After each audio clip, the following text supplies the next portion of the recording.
এটা হচ্ছে 47 BCS এর একটা কোয়েশ্চেন। এখানে লেখা আছে হচ্ছে হি স্টার্টেড টিচিং হ্যামলেট। তো এখানে বলতেছে যে হিয়ার টিচিং ইজ, মানে টিচিংটা কি বোঝাচ্ছে, ঠিক আছে?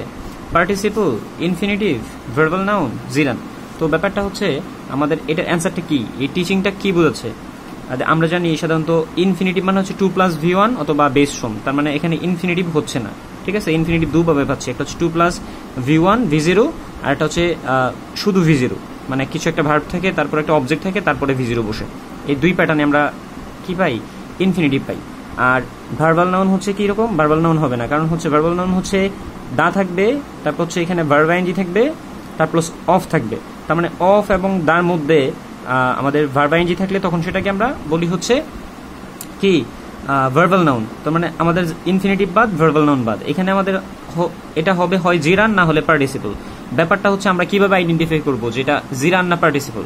দেখেন এখানে একটা নাউন আছে, নর্মালি জানি নাউনের পূর্বে যদি ভার্ব আইএনজি থাকে তাহলে সে যদি অ্যাডজেক্টিভের কাজ করে তখন সে পার্টিসিপল, বাট এখানে সে পার্টিসিপলের কাজ করতেছে না। কেন কাজ করতেছে না? আমরা এইটা দুইটা টেকনিকের মাধ্যমে মনে রাখতে পারি। সেটা হচ্ছে যদি আমি সেন্টেন্স টাইপে লিখি যে Hamlet is teaching,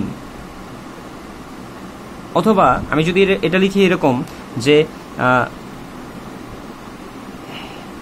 Hamlet for teaching, দেখেন এটার কিন্তু একটা মিনিং আসতেছে, এটা একটা মিনিং আসতেছে। যদি আমাদের এরকম ভাবে লিখে যদি মানে ফোর দিয়ে লিখে যদি মিনিং আসে তাহলে সেটা হয় হচ্ছে আমাদের জিরান।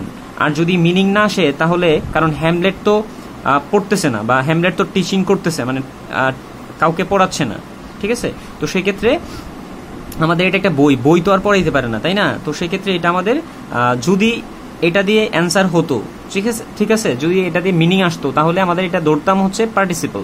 যেহেতু মিনিং আসতেছে না তার মানে এটা ক্রস, তার মানে এটা আমাদের অ্যান্সার হচ্ছে জিরান, ঠিক আছে? তো আজকের মতো এখানেই, সবাই ভালো থাকবেন।